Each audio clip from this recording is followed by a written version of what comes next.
Hi, everybody, and welcome to our keynote on developing Oracy and how to nurture our students to talk in the classroom. My name is Juliette Claro. I'm assistant head teacher at Gumley House School, which is around the corner from everyone. And my role here is to look after teaching and learning, but more than anything, I am a language teacher.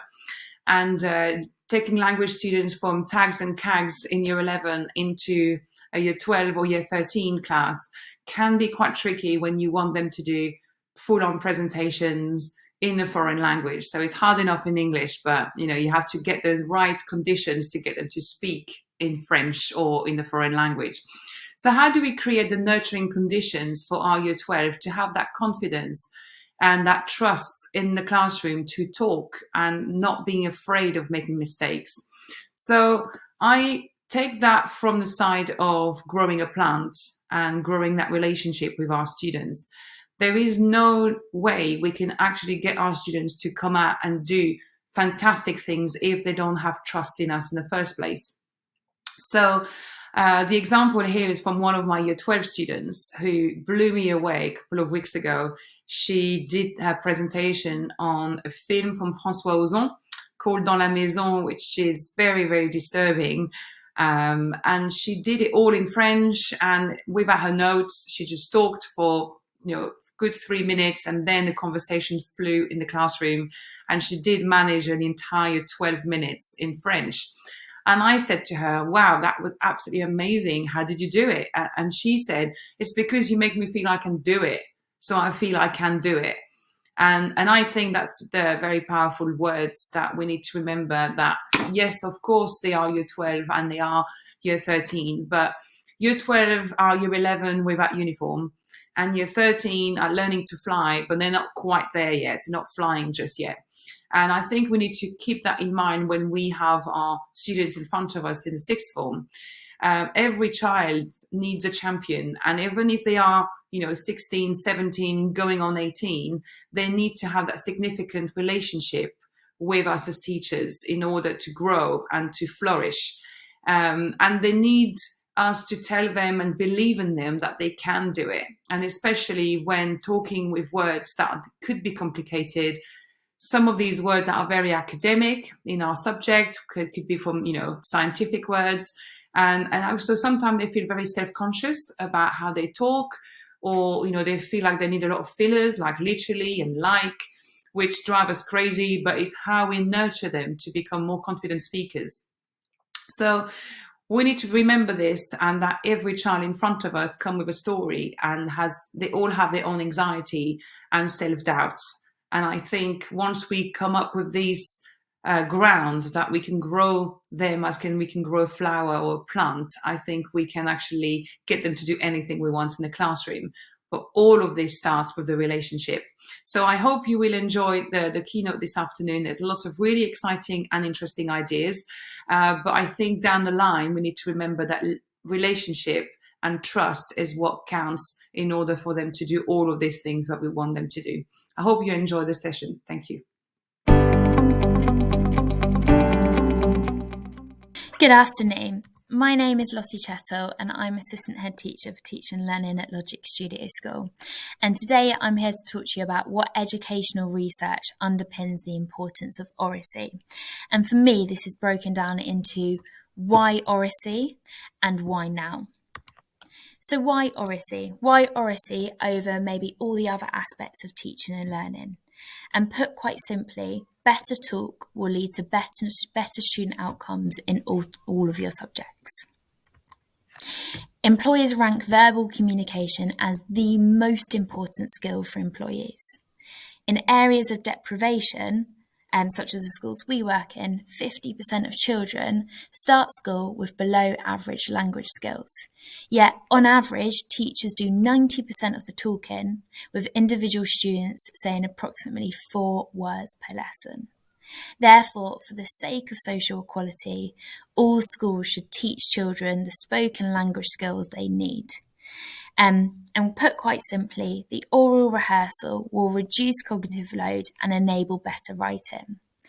Vygotsky said himself that talk represents our thoughts, therefore the higher quality of our students' speech, the higher quality of their thinking, therefore their writing, and therefore their outcomes. So hopefully I've convinced why it's important, but why now? Well, our students, our Key Stage 5 students, are known as Generation Z.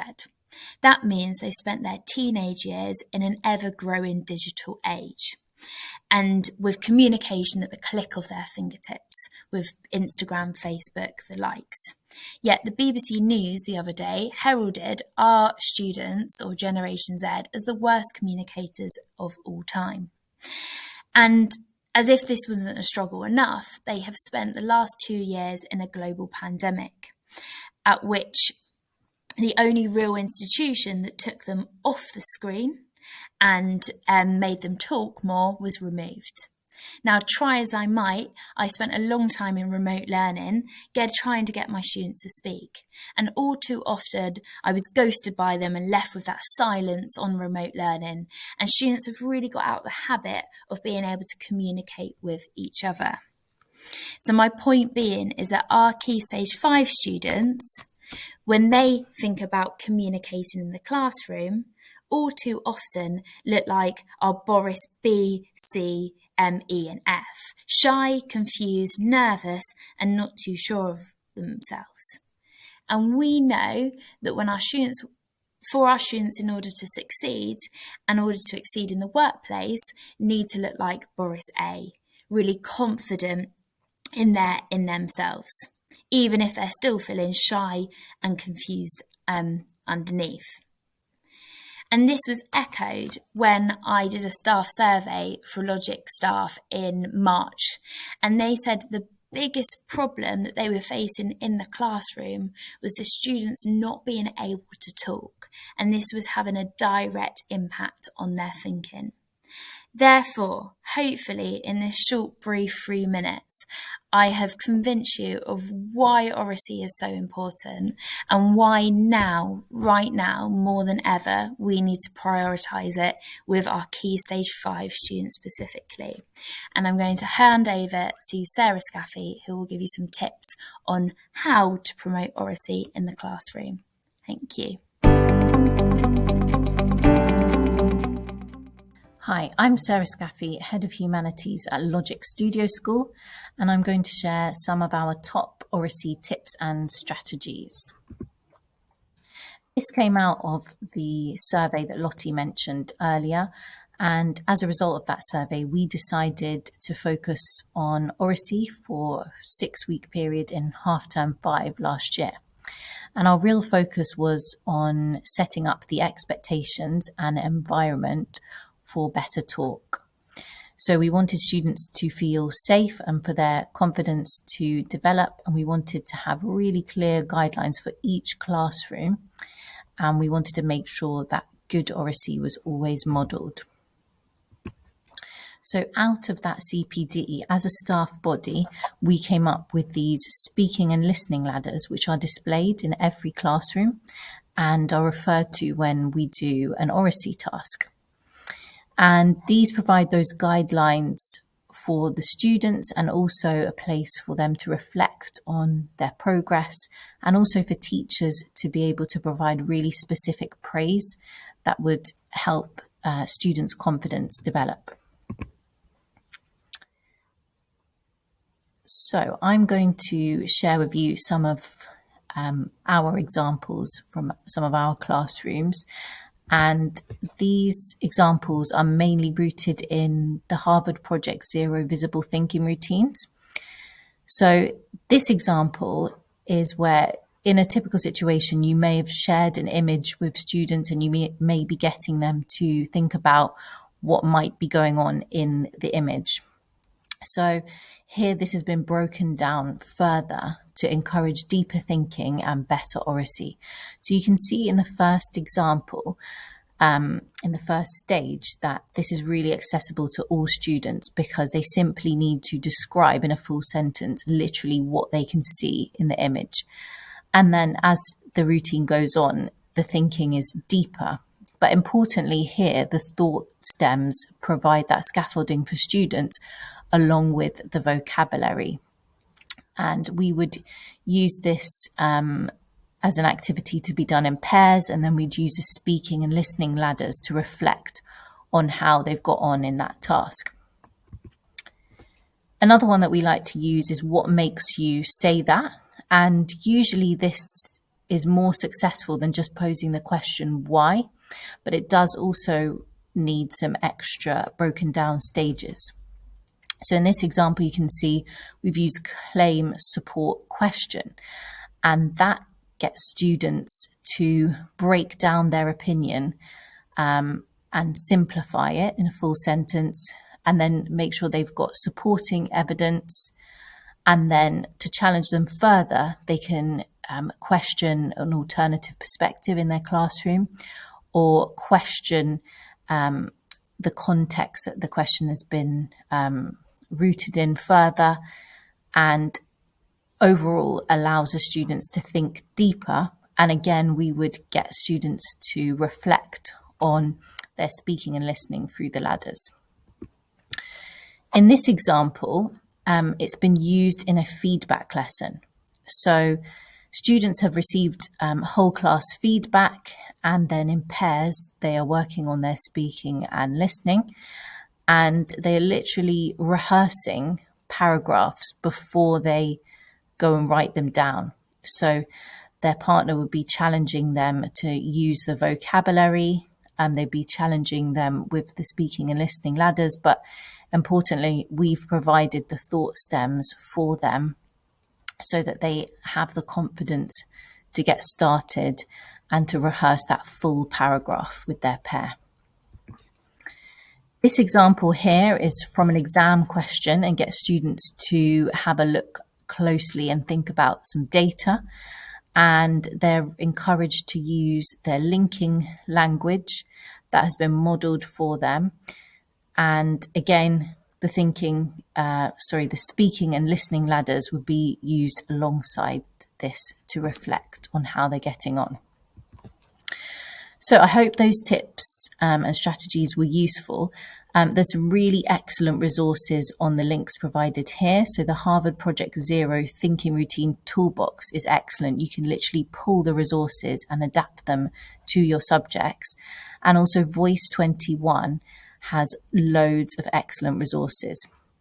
So to sum up, I think what's really important is that as a department or as a school, you have come up with the expectations that you want to set for your students, and you've really thought about the environment where you are in your school and where you want to go with this. And then that's made really clear to students, and you have a continuous point of reflection. And also that the really good talk is modelled continuously, and that you are able to give that really specific praise to your students. So I hope that was helpful. Thank you for listening.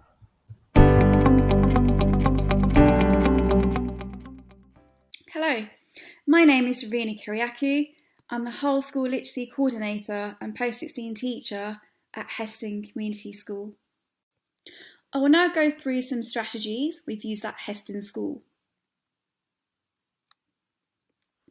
We have got expert statements in every one of our A-level subjects, which make the unique Oracy demands of every subject very clear. And we're constantly reminding our students about these expectations for Oracy in terms of helping them learn to talk. In my economics classroom, as soon as they step in, I expect them to talk like an economist. They will not use words like it, them, and they, which really affects their clarity when referring to economic agents. They use words like could, may, should happen, as opposed to it will happen. Because we know as social scientists, humans can be erratic. We can't always predict their behaviour. And we avoid slang. And we watch economists like Harju Jang talking to see how economists speak, linking it back to the purpose of an economist and the jobs that they do. And we definitely think before we speak too. And so do mathematicians and scientists in their domain. The maths team and the science team have worked really hard to create classroom environments using displays really well, displaying command words, words of the week, and other Tier 2 academic language primarily found in text, as well as word walls, building up all the Tier 3 specialist language we expect them to use in their talking to create that rich quality talk expected from mathematicians and scientists. Studying from the English department, we have been using theories and theorists on trial, mock trials a lot more. Placing an idea, character, theory or theorist on trial. Here, your classroom becomes a law court. You assign roles of jury, judge, prosecutor and defender. You can be so creative on what you put on trial. Scientists can put Newton on trial. Has he been the most influential scientist the UK has ever had? You can put art on trial. In terms of abstract art, is it the best form of expression? You can put maths on trial. Would maths be the same without 0? Is 0 the best number? And you can also assign experts in the field and you expect them to speak like experts. We've harnessed the real power of reciprocal reading and teaching as an approach to really engaging challenging text in A-level, assigning roles as a summariser, question generator, and clarifier and predictor to our students. They then, having read the text, will feed back in a discussion form, and it really helps make meaning of challenging text. And it's really come from Vygotsky and his ideas about how important dialogue is in our understanding and cognition. Rebuttal tennis has also been used, and there's a lot of resources on the Noisy Classroom website for this. It's a really good way of recall at the beginning of a lesson and a quick form of debate where students in pairs take turns to make a point and provide a rebuttal until the points are exhausted.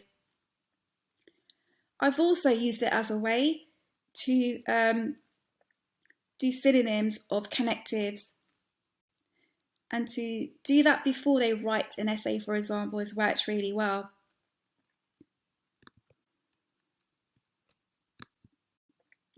We've also used talk detectives, and this has come from Voice 21, this pro forma here, as a way for students to assess and peer assess the quality of the rich talk we're expecting in any Oracy activity.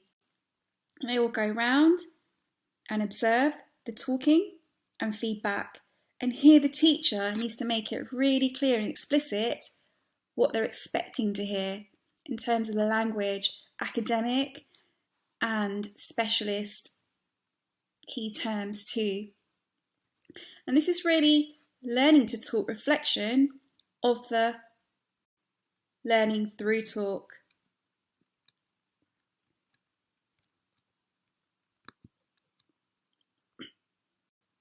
We've also used speed dating as part of essay questions. So here an essay is provided as a stimulus. So here for sociology we looked at Marxist approaches, and the class is split into half. They think about their response, formulating 3 points, and that is 3 rounds of speed dating.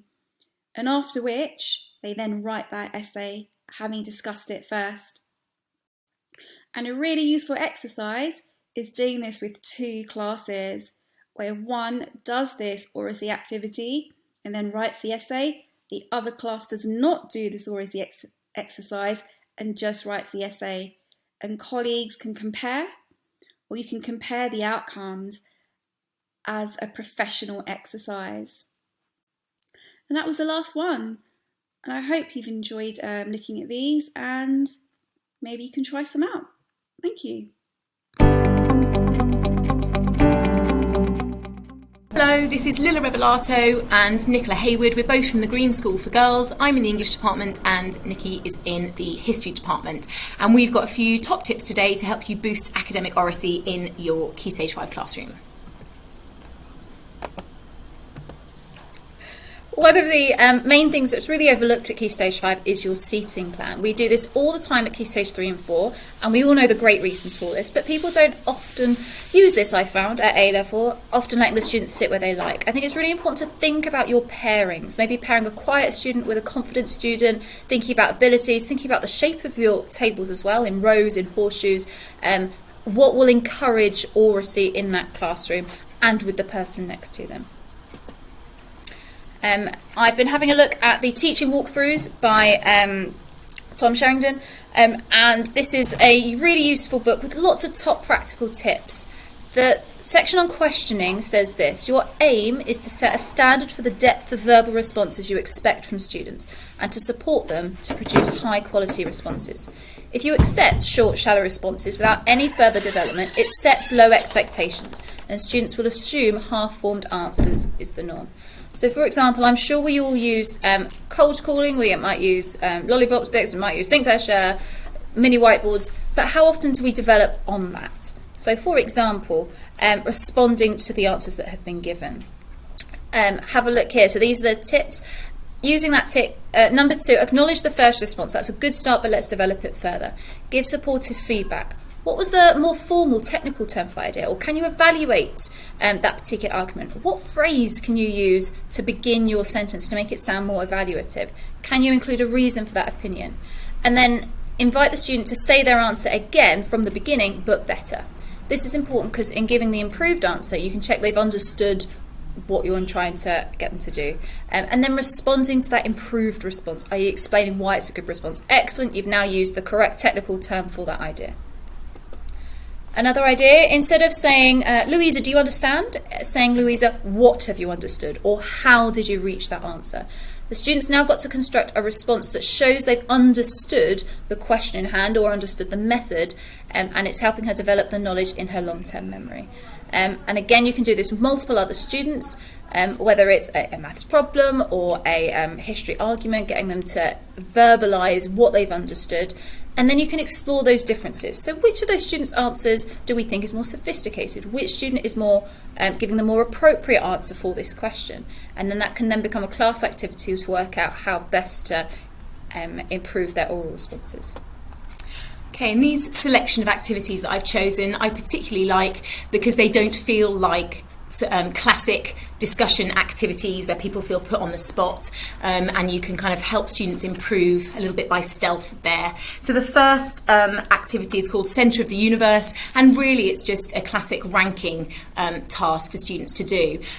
So I use this after I finished studying a text, and I asked students to create their own argument in the form of a statement which sums up either a chapter, a character, a poem, whatever it is that we're reading. I found, even doing this recently, that this is a really useful step in helping students distinguish between simply stating a theme, and I've given an example there, this poem is about death, versus an argument. This poem argues that it is only by accepting death that we can live. And actually that's really important, because once you've phrased it as an argument, that is when it invites response and it invites debate.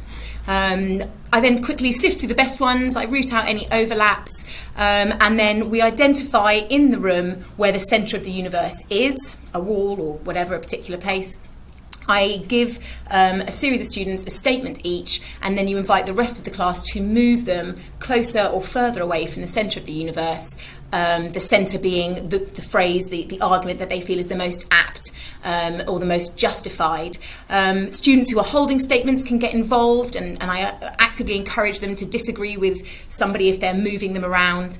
And what's really nice about this is that it also invites challenge and sort of asking students to explain exactly why they are moving a statement a couple more rows down. Another task there's two parts to this one, and I really like this because it helps students to understand that having questions is not the end of their understanding. It doesn't mean that they don't understand a text or an idea, and helps them to see them as a process to their understanding. So I introduce students to the idea that there are 3 different types of questions that they can have. You can ask an expert, and the answer is derived from further research, either the teacher, the internet, whatever that might be. You've got use your imagination questions. The answer is not implicit in the text, so we can only imagine. And then I ask them to focus on deeper thinking questions. And these are questions that require further interrogation of the text, and the answers can only be arrived at by further discussion. So after reading a particular text or a source, I ask the students to take a few moments to write down their own deeper thinking questions that they would like to discuss further to help their understanding. And it's really important that it is about encouraging them that however small the question is, it's still valuable. Perhaps it's a particular phrase or an image or a metaphor or comparison that has really been troubling them. Absolutely get that down. That is all worthwhile. So then the second part of this is you lay out all of these questions on a central table in the form of a marketplace, and you invite students in 2s or 3s, however big you want your groups to be, to mill around the question marketplace and buy 2 or 3 questions that they want to talk about and discuss in more detail. Give them some time to respond to those questions, and then present their findings back to the rest of the group. As I've said, I think the benefits of this is that it helps students take a possibly daunting text, usually unseen, perhaps a mathematical or a scientific problem, and it helps them break it down for themselves into a more manageable series of questions. And finally, the use of still image. And I know this sounds very artsy, but actually it's also great for the sciences and maths as well to understand a visual way of understanding difficult concepts and processes. So once again, after studying your text, you decide the concept it is that you want to explore. And I've given a couple of examples there. In groups, you ask them to use a specified number of still images to convey this idea or concept as it develops across the text. Depending on the subject, encourage students to think about their use of space or body language, facial expressions, and the idea is that it doesn't have to be a literal portrayal, and in fact the more symbolic or abstract, sometimes the more helpful. And again, doesn't feel like a discussion task, and it engages students in a really in-depth discussion of structure and looking sort of more holistically at a text when they're asked to do this.